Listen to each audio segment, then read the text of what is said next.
Commissioner Gordon, Bane has escaped.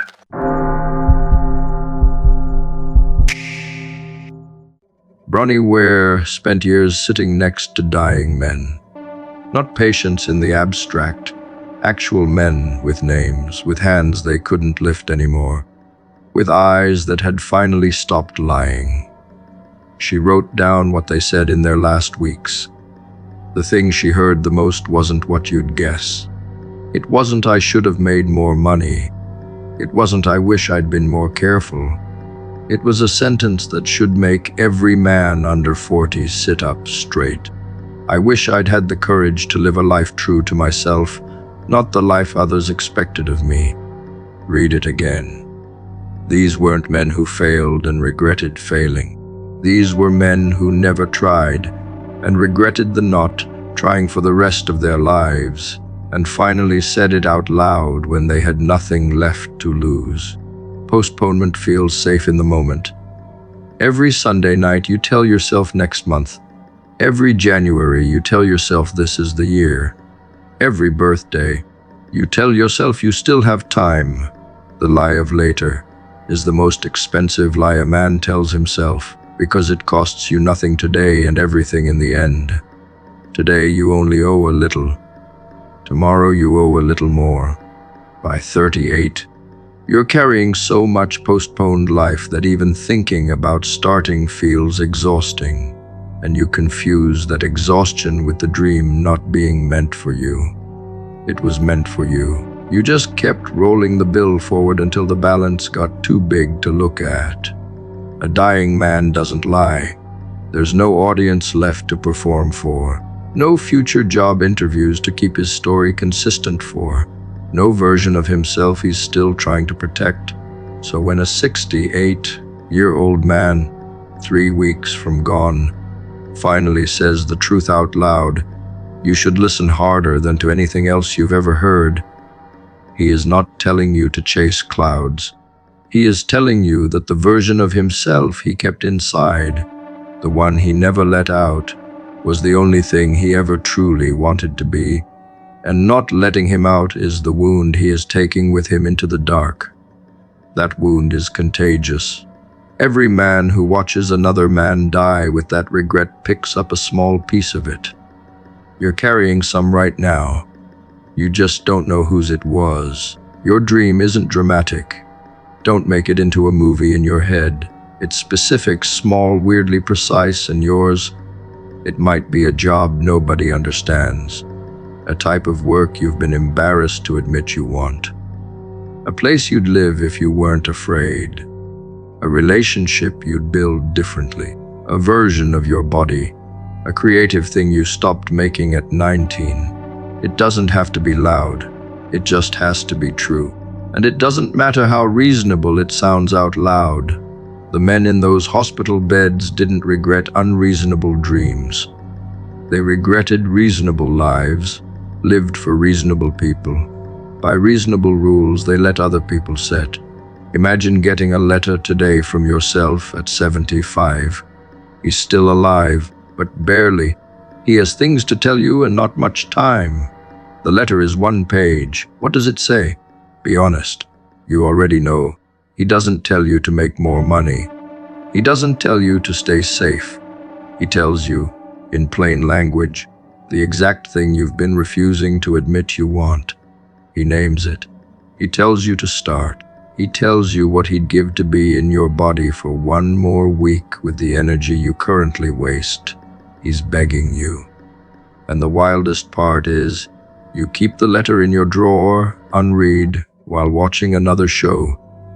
Death has a way of stripping a man's vocabulary down to 2 or 3 real sentences. Everything else falls away. The opinions, the strategies, the careful little arguments you've used to avoid your own life. None of it survives a hospital room. Whatever's left after all that's stripped away is what you actually believed. If a man on his last day can only get out 3 honest sentences, you should know what yours would be right now, while you still have time to act on them. Most men don't know. They've spent so long performing that they couldn't find the 3 real sentences if you asked them today. Find yours. Write them on something. Then look at how your week compares to them.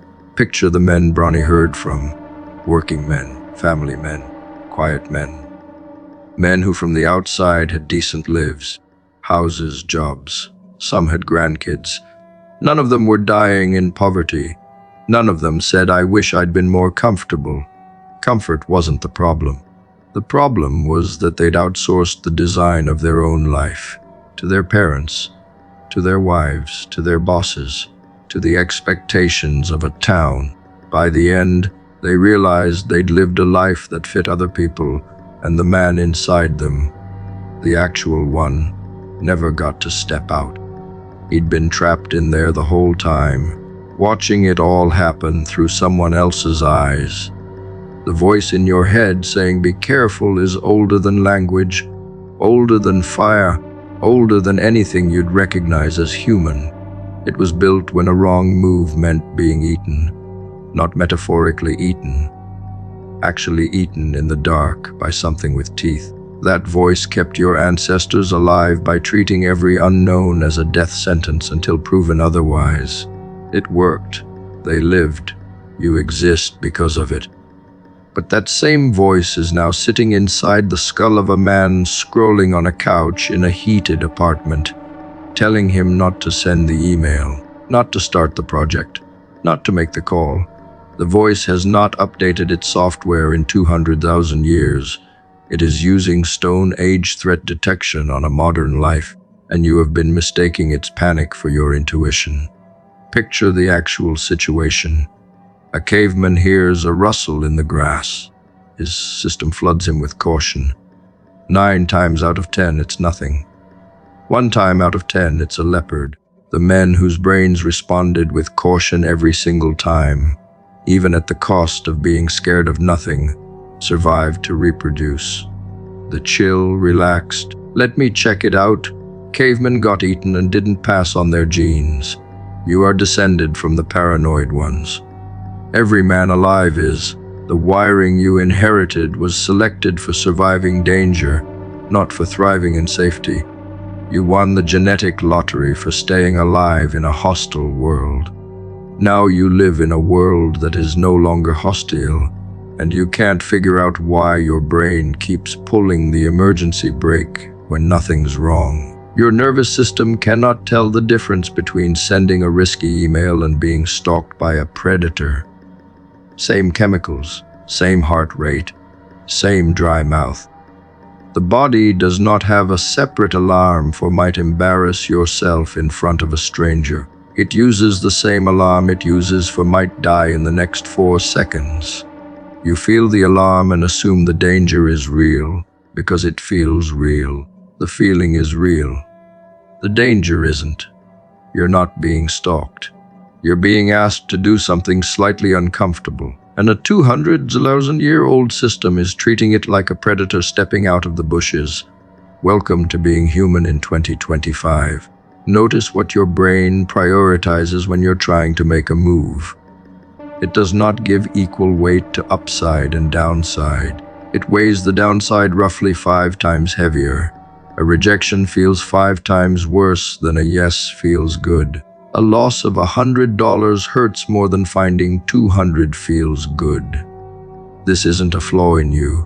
It's a feature, but a feature for a different game. On the savannah, missing 1 good berry was no big deal. Missing 1 tiger was the end of your line. So your brain learned to obsess over potential losses and underweight potential gains. That math kept you alive then. That same math is what's keeping you small now. Read the sentence in your head when you imagine going for the thing. The sentence usually starts with "what if?" What if they laugh? What if I lose money? What if it doesn't work? Notice how every "what if" runs toward worst case. Your mind never spontaneously says, "What if it works beyond what I can imagine?" It always sprints toward the worst version. That's not pessimism. That's an algorithm. The algorithm was designed to imagine the worst possible threat to keep you ready for it. You are now using a threat imagination machine to plan your future, and then wondering why your future looks small and afraid. Recognize the trick of the modern world. The tigers are gone, but the brain still needs to find threats to justify its alarm system.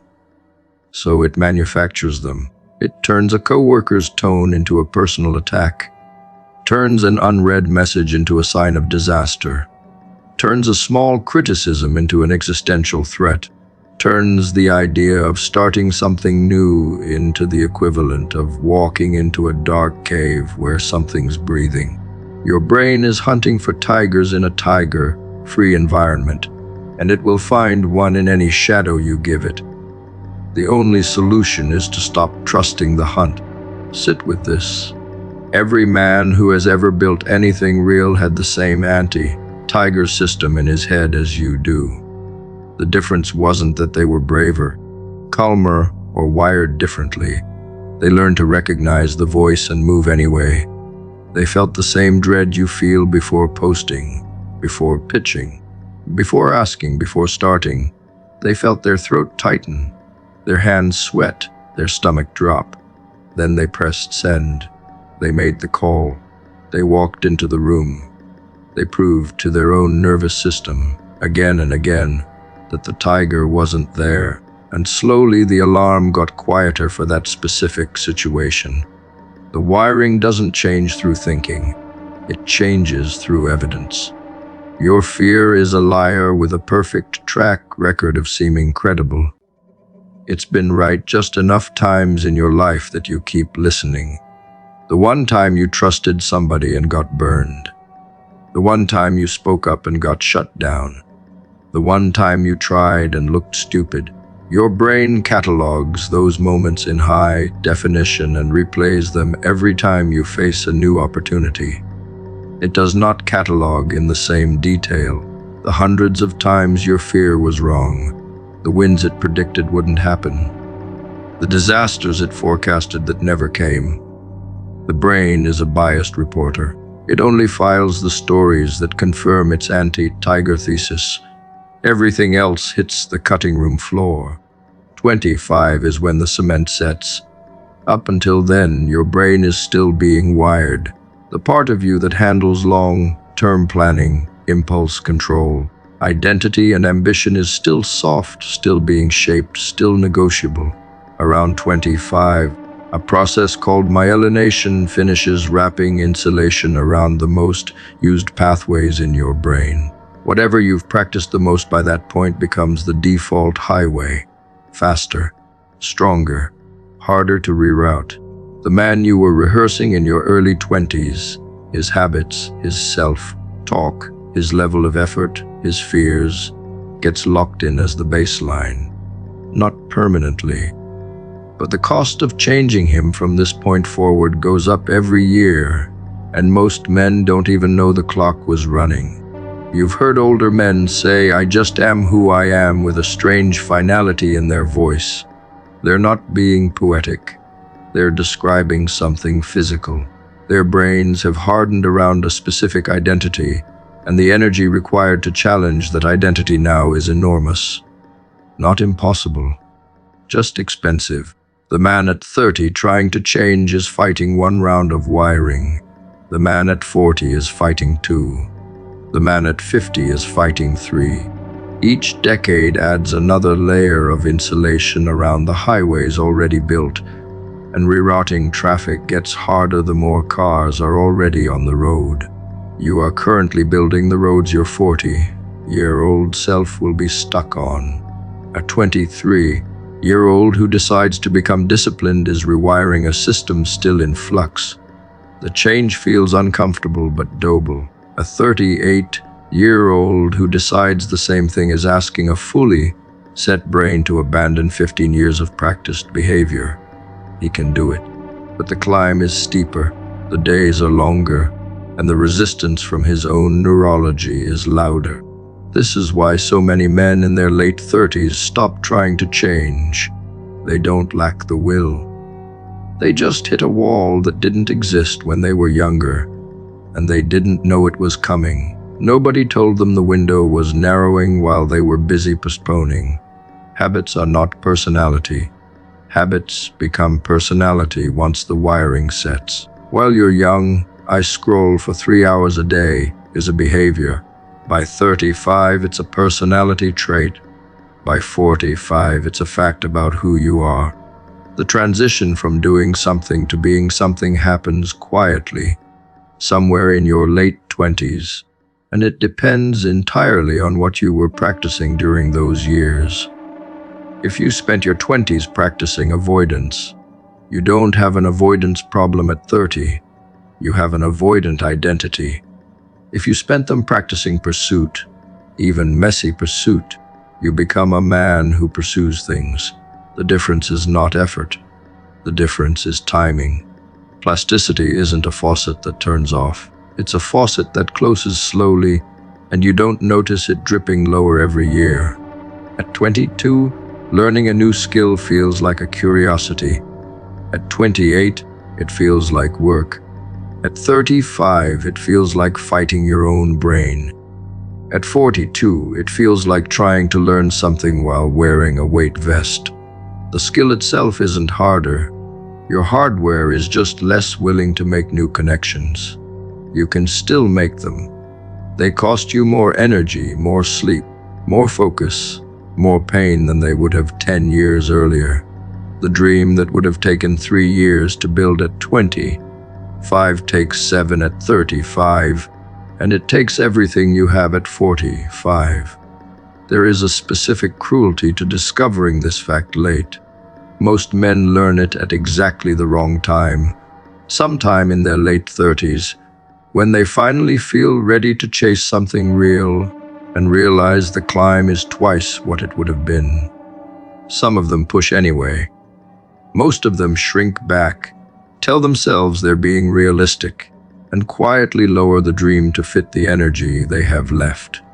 The lowering is what kills them. They stop calling it postponement and start calling it growing up.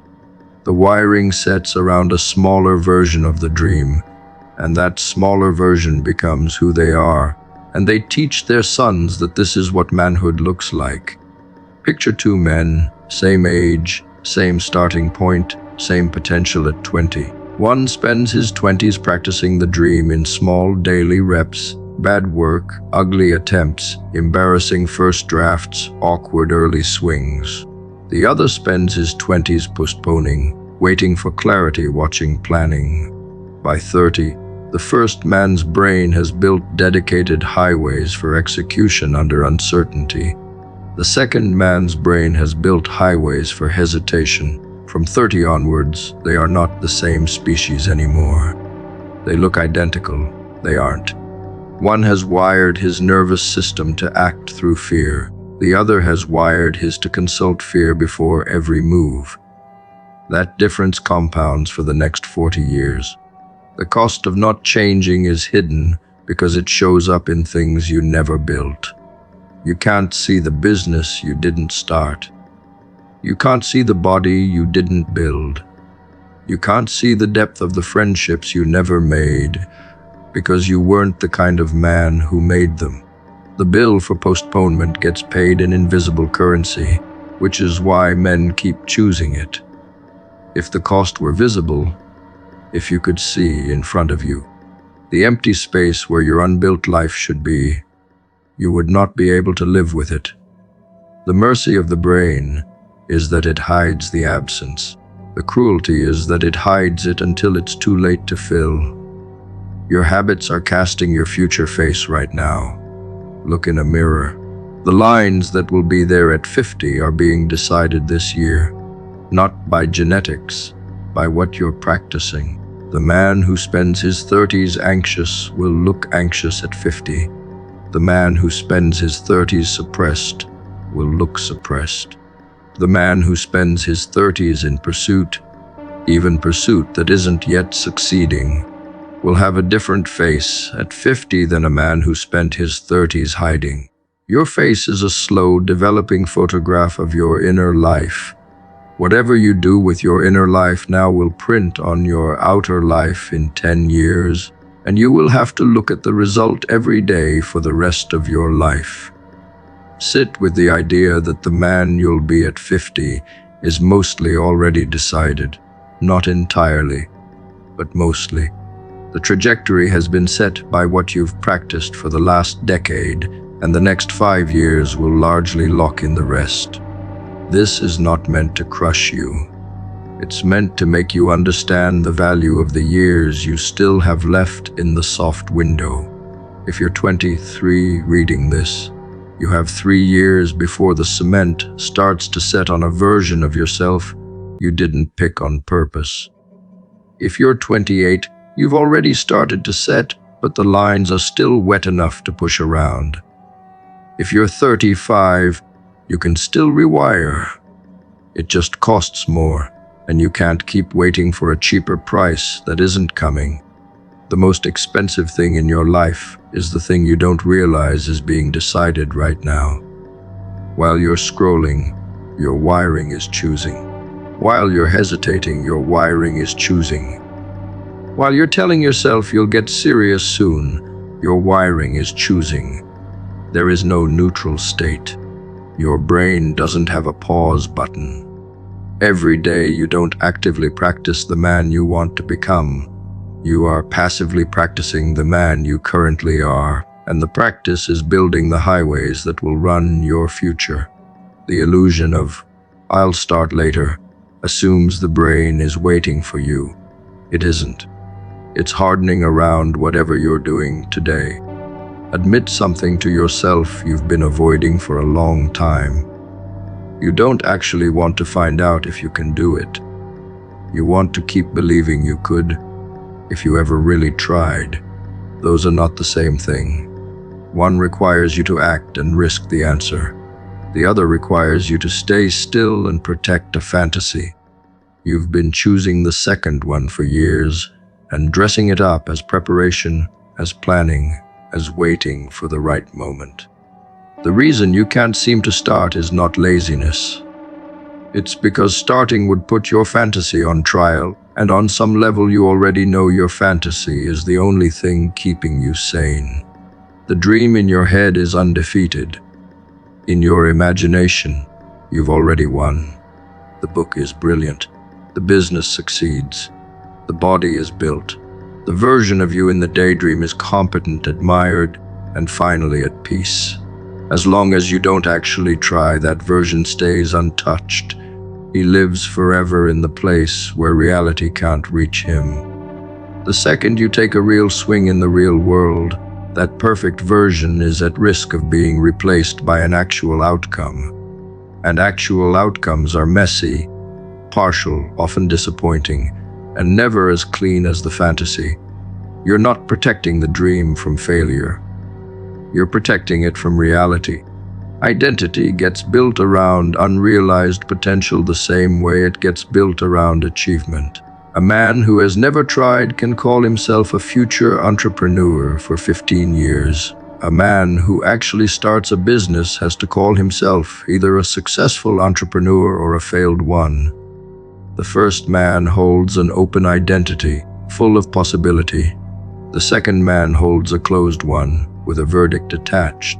The fantasy is so seductive because it gives you the social currency of potential without the risk of judgment. You walk around with, "I'm working on something big," energy, while never actually exposing the work to a result. The energy feels good. The work would feel terrifying. Most men pick the energy. There's a quiet relief in saying, "I haven't really gone all in yet." It means every shortcoming is provisional. Every flaw is fixable later. Every gap between who you are and who you want to be is explained by the simple fact that you haven't started for real. As long as you haven't started for real, you can't be measured. The day you start for real, you become measurable. And measurable feels dangerous to a man who has spent his whole life hiding behind potential. The fantasy protects you from the worst possible discovery, that you are exactly as much as you've shown so far, no more, no less. The fantasy says I am more. Reality refuses to confirm. You're not afraid of failing. You're afraid of finding out the truth about yourself. Failure is just the messenger. The real fear is what failure tells you about who you are when you actually try. The fantasy lets you keep believing you have hidden depths, hidden talent, hidden capacity that just hasn't had a chance to come out. As long as it stays hidden, it stays infinite. The second it comes out, it becomes finite. It becomes a number, a measurable level, a specific skill at a specific point in time. And finite is unbearable to a man whose whole sense of self has been built on infinite possibility. A man who tries and fails is forced to revise his self-image.